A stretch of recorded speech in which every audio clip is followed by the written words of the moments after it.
Telugu story time for kids official. ఓయ్ చీమా, నువ్వు ప్రతిరోజు గూడు వెనక దాచిన తలుపు ఎందుకు మూసేస్తావు? అక్కడ ఏముందో చూపించు. అంతే, అడవి పక్షులు, పురుగులు అంతా ఆ రహస్యాన్ని తెలుసుకోవాలనుకున్నారు. కానీ ఒక చిన్న పిల్లి మాత్రమే ఆ రహస్య గ్రంథాలయం లోపలికి వెళ్ళి అవకాశం పొందింది.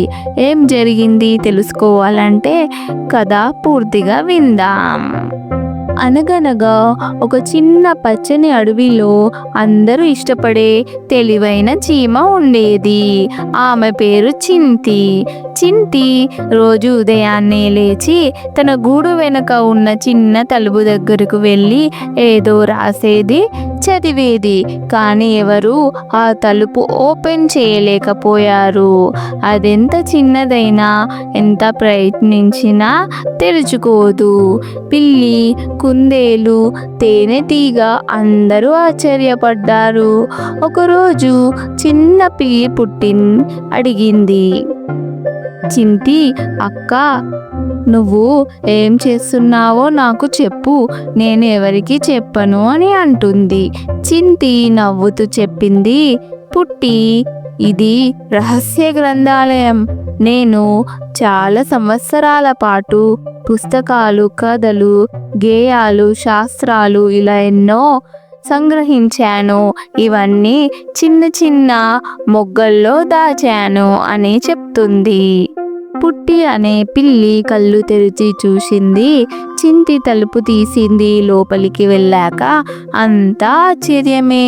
చిమ్మ చీకటి, గవ్వల గూళ్ళలాగా చిన్న చిన్న గదులు, వాటిలో ఎరుపు తీయని పువ్వుల ఆకుల మీద రాసిన కథలు, వేరే చోట తేనెతో వాసనగా ఉన్న గీతాలు, కొన్ని ఆకులు తెరిచినట్లుగా మడత పెట్టిన నాటకాల పాత్రలు. పుట్టి అడిగింది, ఇవి ఎప్పుడు చదవాలి అని. చింతి చెప్పింది, మనకు వర్షం పడే రోజుల్లో మడి ఉండదు కదా, అప్పుడే ఈ కథలు చదవడం, వినడం, ఆలోచించడం అవసరం. మన మేధస్సు కూడా ఆహారం కావాలి కదా అని అంటుంది. ఆ రోజు రాత్రి పుట్టి, చింతి ఇంకా కొంతమంది చిన్న పురుగులు రహస్య గ్రంథాలయంలో కూర్చొని కథలు మేళాన్ని నిర్వహించారు. చింతి చదివిన కథ ఎలుక రాజు కథ, పుట్టి చదివిన కథ చందమామ పక్షి పాట. అంతా నవ్వారు, ఆలోచించారు, కొత్తగా తెలుసుకున్నారు.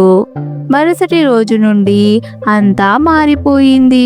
ఇప్పుడు రహస్య గ్రంథాలయం రహస్యంగా ఉండదు, అది ఒక చిన్న జ్ఞాన కేంద్రంగా మారింది. ఎవరైనా కొత్త కథ రాసినా, ఆలోచన చెబితే చింతి దాన్ని చేర్చేది. చిన్న పురుగులు అక్కడికి వచ్చి చదవడం నేర్చుకున్నారు. పుస్తకాలు ఎలా తయారు చేయాలో తెలుసుకున్నారు. చింతి చివరకు ఇలా చెప్పింది, మన శరీరం ఎంతకైనా పనిచేస్తుంది, కానీ మన మనస్సు, అది కొత్త ఆలోచనలతో జీవించాలి కదా.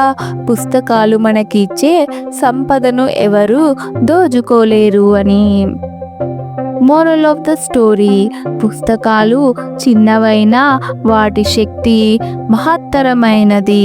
చదవడం, వినడం, ఆలోచించడం, ఇవే మన మేధస్సును పోషించే ఆహారం. చూడండి పిల్లలు, ఈ స్టోరీ ఎంత చక్కగా ఉందో.